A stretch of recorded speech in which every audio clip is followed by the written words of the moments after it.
വിമാനത്തിൽ യാത്ര ചെയ്യുമ്പോൾ സ്വർണമോ പണമോ കൊണ്ടുപോകുന്നത് യാത്രക്കാർക്കിടയിൽ സാധാരണമാണ്. UPI ഇടപാടുകളുടെ അഭാവത്തിൽ എവിടെയും നമുക്ക് പണം ആവശ്യമായി വരാം. വിമാനയാത്രയിൽ അനുവദനീയ അളവിൽ സ്വർണമോ പണമോ കൊണ്ടുപോകാം. എന്നാൽ അത് മറികടന്നാൽ അത് ശിക്ഷാർഹമായ കുറ്റമായി മാറുന്നു. യാത്രക്കാരന് പിഴ അടയ്ക്കേണ്ടതായി വരുന്നു. പണവും സ്വർണവും കണ്ടുകെട്ടേണ്ടതായും വന്നേക്കാം. പണം, ലഗേജിന്റെ ഭാരം, കയ്യിൽ കരുതാവുന്ന വസ്തുക്കൾ എന്നിവയിൽ നിയന്ത്രണമുണ്ട്. ആഭ്യന്തര വിമാനത്തിൽ നിങ്ങൾക്ക് കൊണ്ടുപോകാവുന്ന പണത്തിന് ഒരു നിശ്ചിത പരിധിയില്ല. എന്നാൽ 50,000 രൂപയിൽ കൂടുതലാണെങ്കിൽ നിങ്ങൾ അതിന്റെ ഉറവിടം വെളിപ്പെടുത്തേണ്ടി വന്നേക്കാം. 2 ലക്ഷം രൂപയിൽ കൂടുതൽ പണം കൈവശം വെച്ചാൽ YT വകുപ്പ് അന്വേഷിച്ചേക്കാം. പണത്തിന്റെ ഉറവിടം വെളിപ്പെടുത്താൻ കഴിയുന്നില്ലെങ്കിൽ അത് കണ്ടുകെട്ടുകയും കനത്ത പിഴ ചുമത്തുകയും ചെയ്യും.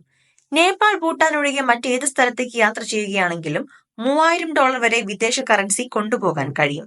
വിദേശത്ത് നിന്ന് ഇന്ത്യയിലേക്ക് വരുമ്പോൾ നിങ്ങൾക്ക് $5000, അതായത് ഏകദേശം 4.2 ലക്ഷം രൂപ വരെ വിദേശ കറൻസി പണമായി കൊണ്ടുവരാം. അതിന് ഡിക്ലറേഷനും ആവശ്യമായി വന്നേക്കാം. കൂടുതൽ പണവും ട്രാവലർ ചെക്കുകളും ഉണ്ടെങ്കിൽ നിങ്ങൾ അത് കസ്റ്റംസ് വകുപ്പിൽ അറിയിക്കേണ്ടതുണ്ട്. നിശ്ചിത പരിധിയേക്കാൾ കൂടുതൽ പണവും സ്വർണവും നിങ്ങൾ കൈവശം വെച്ചാൽ കസ്റ്റംസ് വകുപ്പ്, ഐടാക്സ് വകുപ്പ്, സുരക്ഷാ ഏജൻസികൾ എന്നിവർക്ക് വിമാനത്താവളങ്ങളിൽ നിങ്ങളെ ചോദ്യം ചെയ്യേണ്ടി വരും. വിവരങ്ങൾ നൽകാതെ നിശ്ചിത പരിധിയേക്കാൾ കൂടുതൽ പണം നിങ്ങൾ കൈവശം വെച്ചാൽ ആദായ നികുതി വകുപ്പിന് അത് നിയമവിരുദ്ധ വരുമാനമായി കണക്കാക്കുകയും പിഴ ചുമത്തുകയും ചെയ്യും. വിദേശത്ത് നിന്ന് നിശ്ചിത പരിധിയേക്കാൾ കൂടുതൽ സ്വർണം കൊണ്ടുവന്നാൽ പിഴയോടൊപ്പം തടവും ലഭിക്കാം.